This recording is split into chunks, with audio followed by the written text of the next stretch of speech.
పోసాని కృష్ణమురళికి తప్పని చిక్కులు తిప్పలు తప్పడం లేదని చెప్పి మనం చాలా బలంగా చెప్పవచ్చు. ఎందుకు ఏంటి అని అంటే ఇక్కడ ఈ వీడియోలో చాలా క్లియర్ కట్గా మాట్లాడుకుందాం. గతంలో అంటే 2019 నుంచి 2024 వరకు కూడా తాను వైఎస్ఆర్సీపీ పార్టీలో ఒక కీలక పదవిలో మెయిన్గా సినిమాటోగ్రఫీ శాఖకు సంబంధించి ఒక చైర్మన్ పదవి అయితే ఒక 2.5 సంవత్సరాలు చేయడం జరిగింది. ఇది పక్కన పెడితే ఆ పార్టీని అడ్డం పెట్టుకొని ఆ పార్టీ నాయకులు వెనకాల ఉన్నారని చెప్పి ఇష్టానుసారంగా ముఖ్యంగా పవన్ కళ్యాణ్ ఇంట్లో ఉన్న ఆడవాళ్ళని, భార్యని, పిల్లల్ని, తల్లిని కూడా ఇష్టానుసారమైన నీచాతి నీచంగా మాట్లాడారు. రెండోది చంద్రబాబు నాయుడు గురించి, చంద్రబాబు నాయుడు గారి యొక్క రాజకీయం గురించి, తన విధి విధానాల గురించి ఎంత నీచంగా మాట్లాడారు అనేది మనం ఆల్రెడీ చూసాం. ఆ తర్వాత ముఖ్యంగా చూసుకుంటే నారా లోకేష్ పుట్టుక గురించే కానీ నారా లోకేష్ను అవమానిస్తూ కూడా మాట్లాడడం జరిగింది. ఇంకా ఇది సరిపోలేదన్నట్టు ప్రజారాజ్యం పార్టీ గురించి మెయిన్గా కాపు సామాజిక వర్గానికి సంబంధించి, కమ్మ సామాజిక వర్గానికి సంబంధించి ఈ రెండు సామాజిక వర్గాల మధ్య కూడా చిచ్చు పెట్టే విధంగా పోసాని కృష్ణమురళి ఎన్నో ప్రెస్ మీట్ల ముందు మీడియా ముఖంగా ఇష్టానుసారమైన బూతులు తిట్టారు. ఈ చేసిన తప్పుకి ఇప్పుడు కర్మఫలం అనేది చాలా బలంగా ఉంది. కర్మ అనేది గతంలో తప్పు చేశారు కాబట్టి ఇప్పుడు దానికి కర్మ అనేది అనుభవిస్తున్నారని చెప్పి చాలా గట్టిగా చెప్పవచ్చు. అయితే గత నెల రోజుల కిందట కీలకంగా చూసుకుంటే మహాశివరాత్రి రోజు పోసాని కృష్ణమురళిని అరెస్ట్ చేసి దాదాపుగా రాష్ట్ర వ్యాప్తంగా 12 నుంచి 15 పోలీస్ స్టేషన్లు సుమారుగా పోసాని కృష్ణమురళిని ఆయా పోలీస్ స్టేషన్లో కేసులు నమోదు చేసి విచారణకు పిలిపించి పోలీసులందరూ కూడా తనదైన స్టైల్లో పోసాని కృష్ణమురళికి ట్రీట్మెంట్ ఇవ్వడం జరిగింది. అన్ని కేసులతో పాటు ఒక కేసులో కీలకంగా చూసుకుంటే పోసాని కృష్ణమురళికి కొద్ది రోజుల కిందట బెయిల్ అయితే వచ్చింది. బెయిల్ వచ్చిన తర్వాత జైలు నుండి విడుదలయ్యారు. కానీ జైలు నుంచి విడుదలైన తర్వాత కూడా పోసాని కృష్ణమురళికి తిప్పలు తప్పడం లేదు.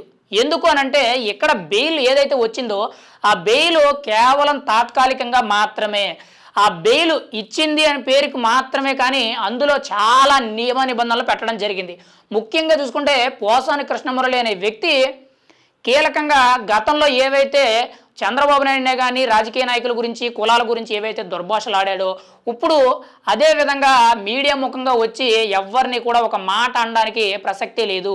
ఒకవేళ అన్న ఫలం అయితే మాత్రం ఖచ్చితంగా మళ్ళీ కఠినమైన శిక్షలు కానీ కఠినమైన చర్యలు తీసుకునే అవకాశం ఉంది అని చెప్పి చెప్పడం జరిగింది. అండ్ రెండోది కీలకంగా చూసుకుంటే బెయిల్ ఇచ్చారు, కానీ ప్రతి వారానికి సంబంధించి 2 రోజుల పాటు అంటే ముఖ్యంగా సోమవారం, గురువారం విజయవాడలో ఉన్న సిఐడి క్యాంపు కార్యాలయం ఏదైతే ఉందో అంటే సిఐడి ఆఫీస్ ఏదైతే ఉందో అక్కడికి వచ్చి పోసాని కృష్ణమురళి అనే వ్యక్తి సంతకం చేసి అక్కడున్న పోలీసులు ఎవరైతే ఉన్నారో వాళ్ళకి కనిపించి అటెండెన్స్ వేసుకొని వెళ్ళవలసిన అవసరం అయితే ఉంది.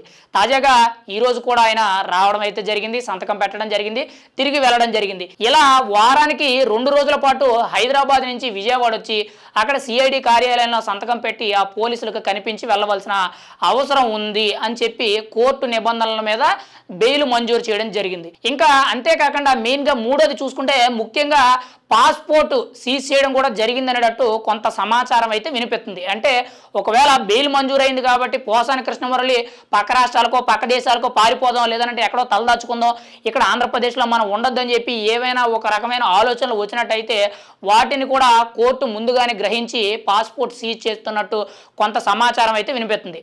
ఒకవేళ అది నిజమా అబద్ధం అనేది కొంతవరకు పక్కన పెడితే మాత్రం ఎక్కడికైనా వెళ్ళాలి అంటే మాత్రం ఖచ్చితంగా పోసాని కృష్ణమురళి కోర్టు అనుమతి లేనిదే బయటకు వెళ్ళడానికి అయితే లేదు. ఏది ఏమైనా సరే జైల్లో ఉన్నంత వరకు కూడా జైల్లో ఉన్నాడు అనే ఇబ్బంది, కానీ బయటకు వచ్చిన తర్వాత డైలీ పోలీస్ స్టేషన్కి వెళ్ళి సంతకాలు పెట్టడం, ఎక్కడికి వెళ్ళడానికి లేదు. ఎక్కడైనా సరే స్వతంత్రంగా ఇష్టానుసారంగా మాట్లాడుతూ మీడియా ముందుకు వచ్చి నా భావాన్ని వ్యక్తం చేస్తాను అంటే మాత్రం కుదరదని చెప్పి కోర్టు అయితే కొన్ని నిబంధనలు పెట్టి బెయిల్ మంజూరు చేయడం జరిగింది. ఏది ఏమైనా సరే పోసాని కృష్ణమురళి అనే వ్యక్తికి తిప్పలు తప్పడం లేదని చెప్పుకోవడానికి ఇవే ప్రధాన కారణాలు. రెగ్యులర్గా వారానికి 2 రోజుల పాటు సోమవారం, గురువారం సిఐడి కార్యాలయానికి వచ్చి తప్పనిసరిగా సంతకాలు పెట్టాలి. ఒక్కరోజు సంతకం మిస్ అయినా సరే సిఐడి అధికారులు ఊరుకోవడం లేదని చెప్పి చాలా కీలకంగా అయితే తెలుస్తుంది. దీనంతటికీ కూడా ప్రధాన కారణం గతంలో పోసాని కృష్ణమురళి అనే వ్యక్తి ఇష్టానుసారంగా చంద్రబాబు నాయుడిని, పవన్ కళ్యాణ్ని, నారా లోకేష్ని, కాపు సామాజిక వర్గాన్ని, కమ్మ సామాజిక వర్గాన్ని, ప్రజారాజ్యం పార్టీని, చిరంజీవిని ఇలా ఇష్టానుసారంగా తనకి వ్యతిరేకంగా అనిపించే వాళ్ళు, ముఖ్యంగా వైఎస్ఆర్సీపీ పార్టీ నాయకులు ఎవరి గురించి తిట్టమంటే వాళ్ళని తిట్టడం, వాళ్ళు ఎంత డబ్బులు ఇస్తే తీసుకోవడం, ఇష్టానుసారంగా నోటికి వచ్చినట్టు బండబూతులు తిట్టి దుర్భాషలాడడం. గతంలో తప్పు చేశారు కాబట్టి ఈరోజు కర్మ అనేది అనుభవిస్తున్నారు. కర్మఫలం అనేది పోసాని కృష్ణమురళికి చాలా బాగా అందుతుంది. ఏది ఏమైనా సరే తిప్పలు అయితే మాత్రం ఖచ్చితంగా తప్పవు. ఈ చిక్కులన్నీ కూడా ఎప్పుడు వీడుతాయి, ఈ కేసులన్నీ కూడా ఎప్పుడు ఎత్తివేస్తారు, ఫ్రీగా ఎప్పుడు తిరుగుతారు అనేది చూడాలి.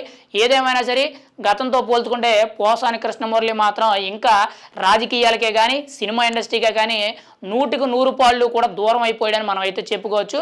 దాని అంతటికీ కూడా ప్రధాన కారణం నోటి దురద.